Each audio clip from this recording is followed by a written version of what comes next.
여호와는 나의 빛이요 나의 구원이시니 내가 누구를 두려워하리요. 여호와는 내 생명의 능력이시니 내가 누구를 무서워하리요. 악인들이 내 살을 먹으려고 내게로 왔으나 나의 대적들, 나의 원수들인 그들은 실족하여 넘어졌도다. 군대가 나를 대적하여 진칠지라도 내 마음이 두렵지 아니하며 전쟁이 일어나 나를 치려 할지라도 나는 여전히 태연하리로다. 내가 여호와께 바라는 한 가지 일, 그것을 구하리니 곧 내가 내 평생에 여호와의 집에 살면서 여호와의 아름다움을 바라보며 그의 성전에서 사모하는 그것이다. 여호와께서 환난 날에 나를 그의 초막 속에 비밀히 지키시고 그의 장막 은밀한 곳에 나를 숨기시며 높은 바위 위에 두시리로다. 이제 내 머리가 나를 둘러싼 내 원수 위에 들리리니 내가 그의 장막에서 즐거운 제사를 드리겠고 노래하며 여호와를 찬송하리로다. 제가 오늘 아침에 나누려는 책이 너무 오래전에 읽은 책이라 이걸 쓰신 분의 성함이 기억이 나질 않는데요. 여튼 이 책을 쓰신 분이 대기업 출신의 임원이셨습니다. 그런데 또 인문학의 조예가 깊은 분이라 글의 내용이 굉장히 철학적이었고 깊었던 겁니다. 그래서 제가 흥미롭게 읽었던 기억이 있는데요. 그 책 내용 중에 이런 내용이 있었습니다. 이분이 등산을 좋아하시는데 어느 날 산을 가보니까 산 정상에서 아래를 내려다볼 수 있도록 강철로 만든 전망대가 있더라는 거죠. 그런데 자신은 사업을 하면서 여러 가지 건물 소재를 많이 다뤄봤기 때문에 산 정상에 설치된 강철 전망대가 이거 얼마나 튼튼한지 너무 잘 알았다라는 거예요. 이거는 웬만큼 강한 지진이 아니고서는 절대로 휘어지거나 무너지지 않는다는 거죠. 그래서 이분은 그 산에 올라갈 때마다 안심하고 전망대에 올라가서 탁 트인 넓은 세상을 구경하는 거예요. 그러면 기분이 그렇게 상쾌할 수가 없답니다. 그래서 거길 자주 가셨었는데 어느 날 그 전망대에서 본 희한한 광경이 뭐냐? 그날도 이분이 산에 올라가서 전망대를 올라가려고 하는데 웬 젊은이 하나가 이분보다 먼저 전망대에 올라갔더라는 거예요. 그래서 그 젊은이가 내려올 때까지 기다리면서 지켜보고 있는데 가만히 보니까 전망대에 올라간 젊은이가 경치를 즐기지 못하고 다리를 벌벌벌 떨고 있는 거예요. 그리고는 얼마나 무서워하는지 얼마를 못 버티고 그냥 내려오더랍니다. 그런데 이 일을 겪고 책을 쓰신 분이 그날 산을 내려왔는데 그 후로 그 젊은이의 모습이 머릿속에서 떠나지를 않더라는 거예요. 왜냐? 그날 날씨가 좋아서 바람이 불었던 것도 아니고 전망대가 흔들린 것도 아니라서 모든 게 완벽히 안전했어요. 그런데 왜 그 청년은 경치를 즐기지 못하고 그 위에서 떨어야만 했을까? 이걸 가만히 생각해 보니까 이게 결국 마음의 문제더라는 겁니다. 그러니까 이런 거죠. 그 상황을 다시 생각해 보면 강철 전망대는 여전히 튼튼했고 난간이 높았기 때문에 그 젊은이가 사고를 당할 가능성은 정말 제로에 가까웠어요. 그래서 그 친구의 몸은 완벽하게 안전했습니다. 몸은 분명히 그랬어요. 그런데 문제가 뭐냐? 그 젊은이가 까마득한 아래를 쳐다보는 순간 머릿속에서 자기 몸이 떨어지는 상상, 그래서 온몸이 부서지는 상상이 계속 떠오르는 거예요. 그러니까 분명히 몸은 전망대 위에 안전하게 있었지만 마음이 그 절벽 아래로 한없이 떨어진 겁니다. 그런데 마음이 떨어지니까 다리가 덜덜덜 떨리면서 그 좋은 경치를 구경할 수가 없었다는 거죠. 그런데 이 말을 하면서 책의 저자가 한 말이 바로 마음의 중요성이에요. 자신이 가만히 보면 스펙이 뛰어나고 가능성이 넘치는 청년들이 세상에는 그렇게 많다는 겁니다. 그래서 객관적인 자신의 능력을 신뢰하고 세상을 살기만 하면 인생을 얼마든지 즐기면서 자신감 있게 살 수 있다라는 거죠. 그런데 문제는 뭐냐? 객관적으로 봐도 능력이 좋은데 마음이 낮은 거예요. 자존감이 낮은 거죠. 그러니까 작은 일이 벌어져도 마음이 내려앉고 겁낼 일이 너무너무 많다라는 거죠. 벌벌벌 떨면서 좌절할 일이 아닌데도 무너지는 거예요. 그러면서 인생을 쓸데없이 낭비하는 사람들이 너무 많다라는 겁니다. 그래서 다른 그 무엇보다 마음을 관리해야 된다, 이 말씀을 하시는 걸 제가 봤어요.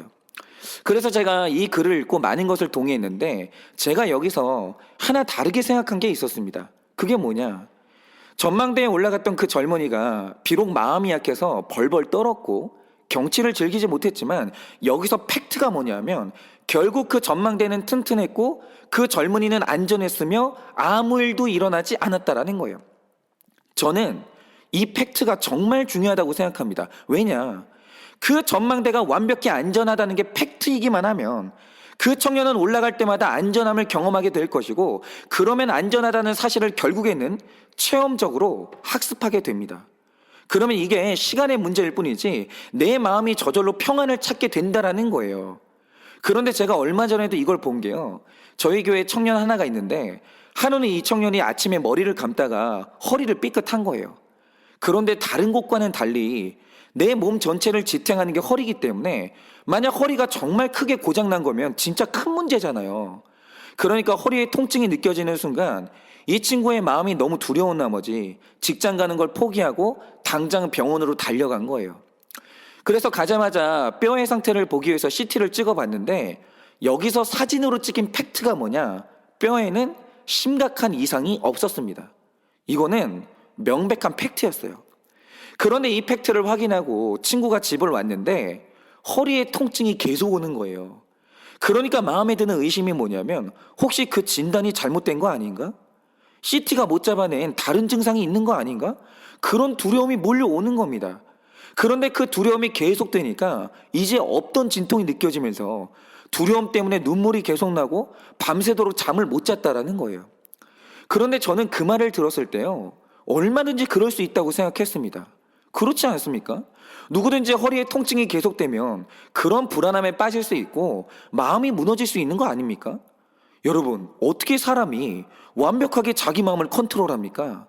물론 그렇게 할 수만 있으면 100점이지만 사실 마음이 완벽히 통제하는 사람은 진짜 많지 않거든요. 얼마든지 두려울 수 있고 마음이 무너져 내릴 수 있습니다. 그런데 여기서 진짜 중요한 게 뭐냐 하면 그게 바로 팩트예요. 내 마음과 상관없이 내 진짜 허리 상태가 뭐냐라는 거죠. 그런데 이 친구가 두려워서 CT를 몇 번이나 찍어봤는데 여전히 허리나 목의 상태는 괜찮게 나온 거예요. 그게 팩트였어요. 그러니까 결국에 일어나는 일이 뭔지 아십니까? 마음이 두려웠는데 치료를 받으면서 시간이 지나니까 원래 팩트가 이게 뼈가 괜찮으니까 점점 통증이 나아지는 거예요. 그러니까 그 CT 사진이 진짜였다는 게 증명이 되면서 점점 마음에 평안함이 찾아오는 겁니다. 여러분, 바로 이게 팩트의 중요성이에요. 우리의 마음은 또 우리의 감정은 다 연약하고 갈대 같기 때문에 얼마든지 내려앉고 흔들릴 수 있습니다. 아니, 살면서 안 그러는 사람이 어디 있습니까? 그러나 시간이 지나면 우리의 감정과 상황이라는 것은 반드시 팩트가 있는 곳으로 흘러가게 되어 있다라는 겁니다. 내 마음이 아무리 불안하고 힘들어도 팩트가 안전하면 점점 내 마음이 평안함을 찾을 수밖에 없는 거예요. 그런데 여러분, 이 반대의 경우가 있다는 사실 아십니까? 심리학 용어 중에 여러분도 잘 아시는 타조 증후군이라는 게 있는데요. 이게 이제 타조의 습성에서 나온 용어거든요. 그러니까 이 타조의 습관 중에 얼마나 웃긴 게 있냐면요. 어느 날 타조가 자기 목숨을 노리는 천적을 만날 때가 있어요. 그러면 살기 위해서 해야 되는 게 뭡니까? 최선을 다해서 도망쳐야 되잖아요. 아니, 타조가 다리가 느린 것도 아니고 얼마든지 도망갈 수 있죠.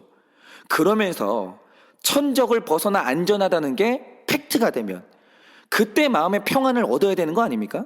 그런데 이 타조가 천적을 만나면 하는 일이 뭔지 아십니까? 몸은 그대로 위험에 노출되어 있는데 그 순간 자기 머리를 땅에 쳐박으면서 다가오는 천적을 내가 안 봐버리는 거예요. 오고 있는데 그냥 눈을 감고 안 봐버리는 거죠. 그러면 눈앞에서 당장은 천적이 안 보이고 사라질 거 아닙니까? 그러면 이 타조가요, 진짜로 심리적인 평안을 얻는 거예요. 그런데 여러분 보세요. 지금 분명히 타조의 마음은 평안하거든요. 그런데 이 타조가 안전하다는 생각이 팩트입니까 아닙니까? 이거는 팩트가 아니거든요. 내가 안전하다는 건 회피의 결과일 뿐이지 사실은 여전히 위험해요. 아니, 오히려 그 위험이 점점 다가오고 있습니다. 그러니까 내 감정, 내 마음이 아무리 평안하다 할지라도 결국 내 감정이 팩트가 아니면 정말 아무 소용이 없는 겁니다. 결국 우리 삶에서 내가 느끼는 모든 감정보다 훨씬 더 중요한 게 뭔지 아십니까? 도대체 객관적인 팩트가 뭐냐 이겁니다. 그런데 이 팩트를 찾는 게 왜 중요합니까? 아까 말씀드린 것처럼 강철 전망대가 아무리 안전해도 나는 불안할 수 있어요. 그런데 결국 내 감정과 상관없이 전망대가 안전한 게 팩트라면 내 삶의 결론은 안전함이라는 결과를 불러오는 거예요. 그런데 타조의 경우에 내 마음이 아무리 편안해도 내가 안전한 게 객관적인 팩트가 아니면 결국 내 헛된 믿음, 내 감정은 나의 죽음이라는 결과를 불러오는 겁니다. 그래서 감정이 중요한 게 아니라 팩트를 붙들었냐 아니냐의 문제는 내 삶을 결정하는 진짜 중요한 문제예요. 그런데 이걸 알게 되면 세상에서 가장 중요한 문제 하나가 떠오르는데 바로 그게 진리가 뭐냐라는 거예요. 내가 진리를 알고 있냐 이거죠. 여러분 여기서 진리라는 단어는 종교적인 용어인데 진리라는 말의 단순한 뜻이 뭡니까? 무릇 진리란 움직일 수 없는 팩트를 말하거든요.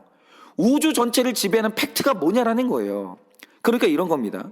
여러분 이 세상에 죄를 심판하는 창조자가 있습니까? 없습니까? 여러분 도대체 뭐가 팩트죠? 그러면 그 창조자가 있다라고 한다면 그가 심판하겠다는 죄는 도대체 뭡니까? 그리고 심판을 받은 사람이 가야 되는 천국과 지옥은 있는 겁니까? 없는 겁니까? 그래서 만약 이 모든 게 사실이라면 다시 말해 우리는 다 죄인이고 그래서 지옥에 가야 된다면 이 문제를 해결하는 그 방법이 뭡니까? 도대체 이 모든 질문에 대한 팩트가 뭐냐라는 거죠. 그러니까 이 우주에는 엄연히 내 영원한 운명에 대한 팩트라는 게 분명히 존재하고 우리가 그것을 진리라고 부르는데 이 팩트를 잘못 붙들게 되는 순간 이건 단순히 내 안전에 관한 문제가 아니라 내 영원한 운명에 심각한 영향을 미치게 되는 거예요.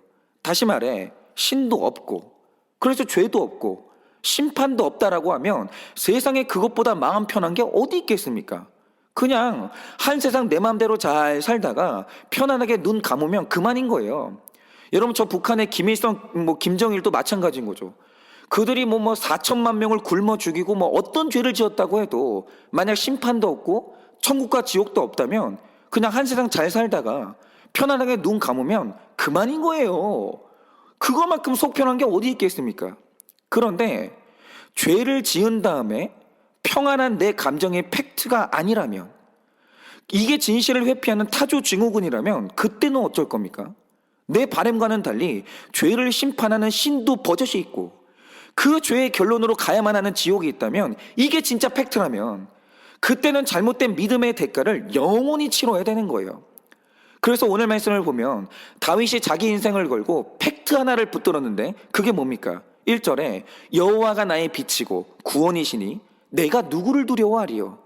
여호와는 내 생명의 능력이시니 내가 누구를 무서워하리요? 이렇게 다윗은요 여호와 하나님이 존재한다는 사실을 내 인생의 팩트로 붙든 거예요. 그런데 여호와의 말씀을 내 인생의 팩트로 붙들자 그의 삶에 일어난 일이 뭡니까? 2절 말씀처럼 악인들이 내 살을 먹으려고 내게로 왔으나 나의 대적들 나의 원수들인 그들은 실족하여 넘어졌고 3절에 군대가 나를 대적하여 진칠지라도 내 마음이 두렵지 아니하며 전쟁이 일어나 나를 치려 할지라도 나는 여전히 태어나리로다 라고 합니다. 여러분 뭐죠? 그가 여호와가 분명히 계신다는 사실을 내 인생의 팩트로 붙들었어요. 그랬더니 그 팩트가 내 인생을 이끌고 갔는데 그 결론이 구원이고 평안이었다는 말을 지금 하는 겁니다. 여러분 바로 이겁니다. 내가 어떤 사실을 진리 즉 팩트로 붙들든지 그 믿음은 우리로 하여금 반드시 뭔가를 경험하게 하거든요. 그런데 여기서 성경이 말하는 게 뭡니까?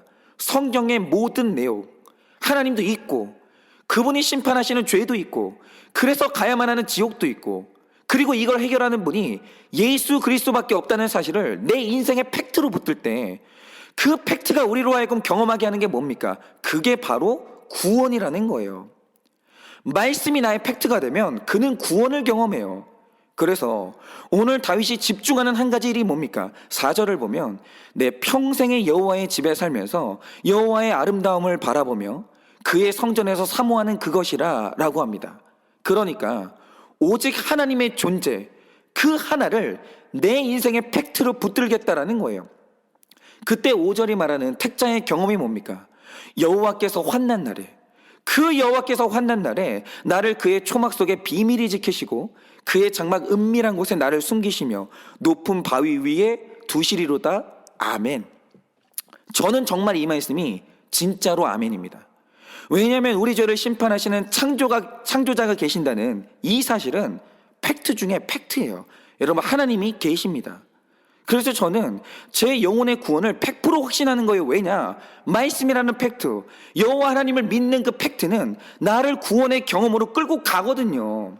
그리고 이게 우리의 실제적인 인생에서도 얼마나 중요한지 모릅니다.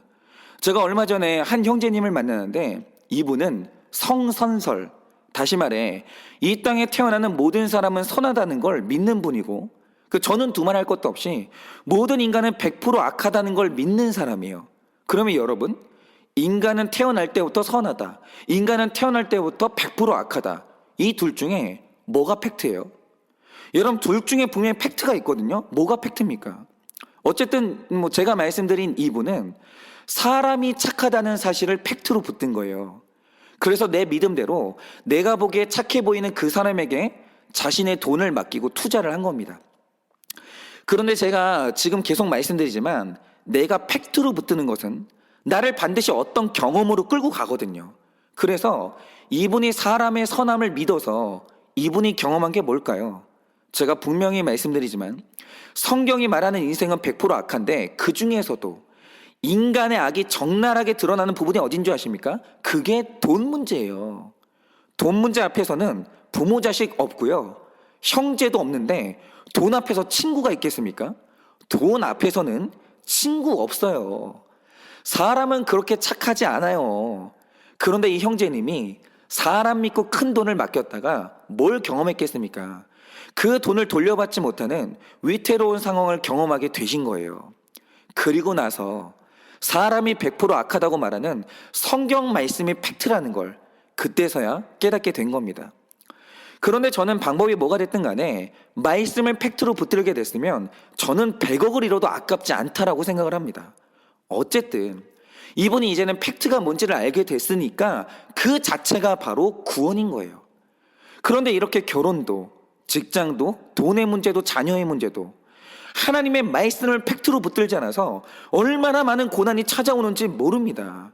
그러니 오늘 하루 간절히 바라는 것은 오늘 다윗이 고백하는 것처럼 여호와의 아름다움을 바라보는 그 일이 내 인생의 한 가지 팩트가 되어 진리의 길로만 걸어가다가 우리 모두가 다 구원을 경험하는 여러분 되시기를 예수님의 이름으로 축원을 드립니다. 기도하겠습니다. 하나님, 정말 우리가 사는 이 세상은 그 어느 시대보다 정보가 쏟아지는 세상입니다. 여기저기서 사람들이 외치길 내 말이 사실이라고, 내 말을 들어야 된다고, 내 말을 들으면 가난에서 벗어날 수 있고 부자가 될 수 있다고, 내 말을 들으면 병에서 나을 수 있다라고, 수많은 사람들이 자기의 말이 팩트라고 진리라고 그렇게 말하는 세상에서 우리가 살고 있습니다. 하나님, 그런데 우리가 헛된 팩트를 붙들게 되면, 헛된 사실을 붙들게 되면 그것만큼 우리 삶에 고난을 불러오는 것이 없고 그것만큼 우리를 아프게 하는 것이 없습니다. 그러나 오늘 다윗이 우리에게 분명히 말합니다. 주 여호와를 아는 지식이 가장 지혜의 근본이고 그분의 아름다움을 바라보는 것이 오직 내 인생의 한 가지 소원이라고, 이것이야말로 진정한 팩트라고 그렇게 말을 합니다. 그리고 여호와 하나님을 내 인생의 팩트로 붙드는 모든 자들마다 반드시 구원을 경험하게 된다라고 그렇게 말을 해줍니다. 하나님, 오늘 우리가 이 말씀을 100% 신뢰하게 하여 주시옵소서. 온전하게 살지는 못한다 할지라도 100% 우리 삶의 구원의 팩트가 되시는 여호와 하나님을 붙들게 하여 주시옵소서.